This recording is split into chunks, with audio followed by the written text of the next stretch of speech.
So what about the rest of the developing world? What trends are we seeing, and is there reason for hope? My colleague Mike Walter talked about that with Alexandra Berrio. She's Director of Innovation at the World Literacy Foundation. Yes, there is some great progress in some parts of the world. Central Asia is completely literate for the most part, but there are some parts that, for example, South and West Asia, Sub-Saharan Africa, that are still struggling a little. They're a little behind, but they've made the greatest progress overall.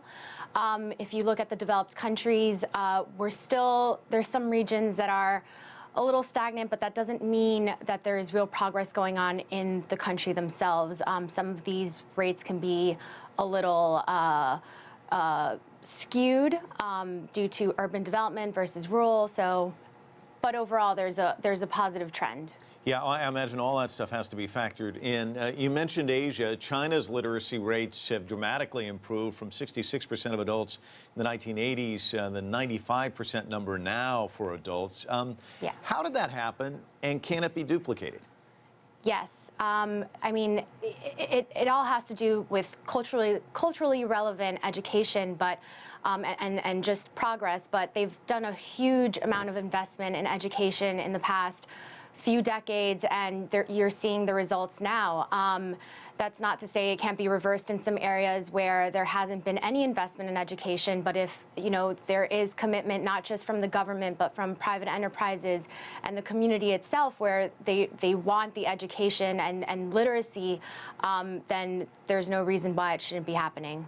We all know the benefits, at least those of us who love books, but let's talk about a connection, or perhaps a linkage that people don't think about. Is there a connection between literacy rates in terms of what it can do in terms of economic development? Absolutely. I mean, just to begin, literacy is the basis of all learning. So, of any education, we can't read about science if we don't know how to read a book, period. So just to begin with that, if a child or a young person doesn't progress by fourth grade, usually is where we see in, for example, the jail system, most people who are convicts, they by fourth grade they had mostly dropped out of school or had lost kind of that education level. So for economic progress in any family, if you're literate, if you get a higher education, if you continue, you're going to have, for example, economic progress. You're going to have higher rates of health. Maternal rates are higher.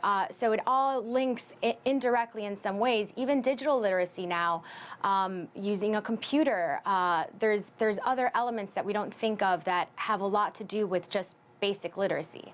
And when you think about politicians in countries around the world, you hear a lot of them say, I'm going to go after the bad guys, I'm going to throw the book at them, that sort of thing. You hear the commitment towards prisons or incarceration or perhaps other issues, but it seems like education and literacy rates in many respects tend to fall lower on the list of priorities. Why do you think that is? And I'm sure you'd love to see a shift in that.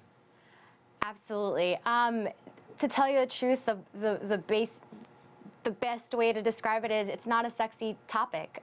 Education and literacy isn't, it's not like health where you can just define one thing like AIDS or HIV or hunger and people will get behind it because it's just one, it's a longer term goal, and it just falls on the wayside in many cases, and hopefully it'll increase over the years, so we'll see. All right, Alexandra Berrio joining us from